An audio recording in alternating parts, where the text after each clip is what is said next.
Modern Love. Histórias reais de amor, perda e redenção. Em algum lugar lá fora. No hospital, um interlúdio de clareza. Por Brian Geddes. Nunca é um bom momento para cairmos do sofá em cima de um copo de martini, romper uma veia importante e começar a perder uma quantidade perigosa de sangue. Mas se isso acontece no meio de um encontro promissor, o momento é especialmente ruim. Nada acaba mais rápido com a magia do desabrochar da atração entre duas pessoas do que sangue espirrando. Demonstrei isso na primavera passada, no meu quarto encontro com uma brasileira tão linda que eu quase tinha medo dela. Depois do jantar em um restaurante italiano aconchegante, voltamos andando para o apartamento para onde eu tinha acabado de me mudar no Brooklyn.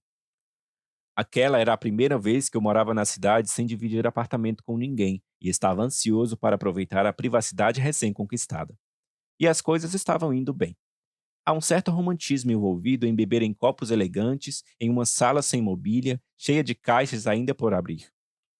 E com a In a Silent Way de Miles Davis tocando. Eu estava impressionado por ter chegado tão longe. Como meus amigos já estavam cansados de me ouvir dizer, não fazia o menor sentido que uma mulher com 20 e poucos anos, que falava 4 idiomas e tinha morado em 3 continentes, passasse seus sábados comigo, um rato de livros de 31 anos, vindo de Pittsburgh. Cada saída era como se eu estivesse entrando de penetra em um clube exclusivo, e no fim da noite eu sempre tinha medo de ser descoberto e de me pedirem para sair. Sei que conhecer alguém incrível é o grande objetivo dos encontros, mas a verdade é que estar com alguém incrível pode ser tão estressante para mim que não consigo aproveitar. Esse estresse é uma característica típica minha. Tomo ansiolíticos há cerca de 10 anos, e quando saio com alguém, passo o tempo todo me perguntando: o que eu não devo falar? Estou parecendo nervoso? Ficar obsessivo por estar nervoso me faz parecer ainda mais nervoso? Não são questões comuns de se perguntar quando conhecemos pessoas novas, mas para mim podem ser paralisantes. Qualquer espaço que sobre no cérebro para aproveitar o encontro é lamentavelmente pequeno. Mesmo se a noite for boa, se tudo der certo, normalmente só consigo aproveitá-la mais tarde, à distância, como se tivesse acontecido com outra pessoa. É como ter um encontro na terceira pessoa do singular. Até ali, meu sucesso com aquela mulher em particular tinha sido um exercício de ignorar a realidade da situação, o que aparentemente também me levava a ignorar a realidade do que me cercava de um modo geral. Quando ela se desvencilhou do nosso abraço no sofá para usar o banheiro, eu caí em cima do copo do drink que tomamos depois do jantar e que ela tinha deixado no chão. Quando olhei para baixo, vi os meus tríceps expostos e mais sangue do que jamais tinha visto na vida. O corte tinha chegado perto do osso. Aquela não era a primeira vez que um encontro terminava comigo dando entrada em um pronto-socorro. Eu parecia ter um dom para isso. A minha namorada da faculdade uma vez serviu um frango mal cozido e que me deu alucinações e uma febre de 40 graus. Anos mais tarde, a minha tentativa de preparar o café da manhã para outra mulher terminou em queimaduras de segundo grau, depois de eu conseguir colocar fogo na toalha de papel. Mas a gravidade desse ferimento em particular, o péssimo momento em que aconteceu e o fato de eu estar nu inauguravam uma nova fase. Na ambulância, os médicos da emergência cuidaram do meu braço, mas as perguntas deles ameaçaram acabar com a minha fachada de camarada aceitável para aquela jovem tão perfeita. Quantos anos você tem? Perguntou um deles, expondo subitamente nossa substancial diferença de idade, que era um tema que ainda não tínhamos abordado. Está tomando alguma medicação? Antidepressivos e tranquilizantes. Respondi com relutância. Então, para ela. Ele é o seu namorado? Seu amigo? Longa pausa. Namorado. Deixou escapar ela, soando desconfortável. Então, um instante depois, amigo. Embora eu estivesse dentro de uma ambulância me encaminhando para uma cirurgia, aquilo doeu. Para a diversão da equipe do turno da madrugada do hospital, eu ainda estava seminu quando cheguei. A garota tinha conseguido vestir a calça em mim enquanto esperávamos a ambulância, mas como eu não podia soltar meu braço naquele momento, a camisa ficou pela metade do caminho. Estar sendo levado para a cirurgia daquele jeito, ao lado de uma mulher usando um vestido sexy, praticamente gritava lesão sexual. A hora seguinte foi um borrão caótico de radiografias, perguntas que eu precisava me esforçar para não entrar em pânico antes de responder, porque aquele formulário de isenção perguntava a minha preferência religiosa. e de vários médicos reagindo ao meu ferimento com olhos arregalados e uma expressão de espanto desconcertante.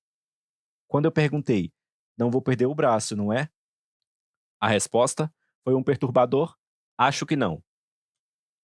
Um cirurgião brusco, com um olhar impiedoso, me espetou enquanto murmurava sobre o meu caso com um bando de residentes. Eu não consegui ouvir tudo, mas 7 centímetros e arterial saíram alto e claro. A humilhação física foi o passo seguinte na agenda.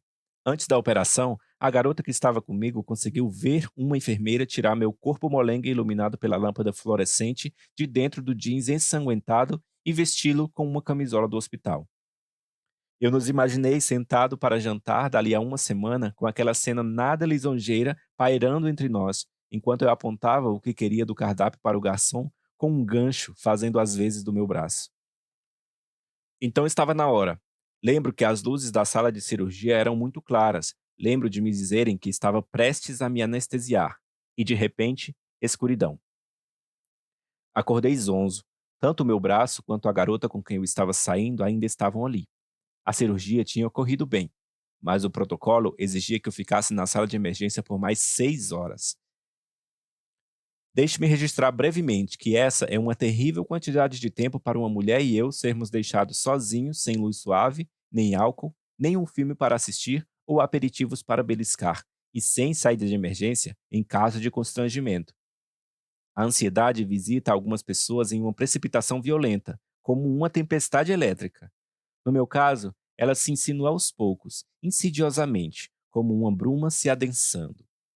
Quando a bruma se torna densa o bastante, ela provoca uma assustadora sensação de devaneio, que meu psiquiatra chama de desrealização, em que eu meio que me fecho e não consigo mais funcionar em situação social. Aquele momento no hospital deveria ter sido um desses em que a bruma começa a se insinuar, mas por alguma razão ela permaneceu contida. Nunca vou saber se a minha calma foi psicológica, um coquetel de adrenalina, morfina e o mais profundo alívio, ou fisiológica. Depois de 6 horas ininterruptas de constrangimento e medo, eu estava simplesmente exausto demais. Fosse qual fosse a razão, era bom. Meus pensamentos estavam claros e desimpedidos. A garota me olhava nos olhos com uma ternura descomplicada, que fez a minha cabeça girar. Era como se eu tivesse saltado anos à frente e as ansiedades e estratégias dos nossos encontros anteriores fossem apenas uma lembrança singular e distante. Isso, pensei, é realmente estar com uma mulher. Nenhum de nós tinha mudado, mas era um mundo diferente. Aquelas 6 horas passaram gloriosamente. Trocamos histórias de hospital e piadas intermináveis sobre copos de martini. Conversamos sobre livros e sobre as nossas famílias. Tivemos uma ideia de roteiro absurda de um filme de terror passado em um hospital. Eu estava conversando e rindo e me conectando sem esforço com uma das mulheres mais lindas que já vira. Uma mulher por quem eu estava me apaixonando de verdade. Quando finalmente fui liberado, a corrida de táxi no meio da manhã para voltarmos ao meu bairro me deu a sensação de estar em um sonho luminoso. Comemos sanduíches de ovo no parque e voltamos ao ambiente familiar da minha sala manchada de sangue. Em meio à bruma de privação de sono e da morfina residual, eu me sentia como um fantasma voltando à cena do meu próprio assassinato. Estávamos ali, secando as pegadas no sangue com panos de chão, cercados por toalhas de papel manchadas, e eu pensei: ou você nunca mais vai ver essa mulher de novo, ou ela vai ficar na sua vida por um longo tempo. Nenhuma das duas coisas aconteceu. Eu gostaria de poder dizer que a minha história termina em uma epifania, com o fim da minha ansiedade e o começo de um relacionamento duradouro. Mas a verdade é que ela me deixou cerca de um mês mais tarde. Não porque tivesse me achado repulsivo sob a luz fluorescente do hospital, mas por uma razão mais convencional. Sentia falta do ex-namorado. Às vezes, quando um cara gosta de verdade de uma garota, ele faz uma tatuagem no braço. Em vez disso, tenho essa cicatriz proeminente. Mas há momentos em que passo a mão pela marca funda, um tique nervoso, e aquelas 6 lindas horas na sala de emergência voltam à minha mente. Então, sou lembrado de como estou perto de um mundo alternativo no qual sou feliz, um mundo que ocupa o mesmo espaço desse, mas que é distinto dele de algum modo. E por mais que esse mundo melhor possa ser difícil de encontrar, está tão perto de mim quanto o ar diante do meu rosto. Fim do relato 4. Ryan Giddes trabalha com edição de livros e mora em Nova Jersey com a esposa e o filho. Esse relato foi publicado em outubro de 2014.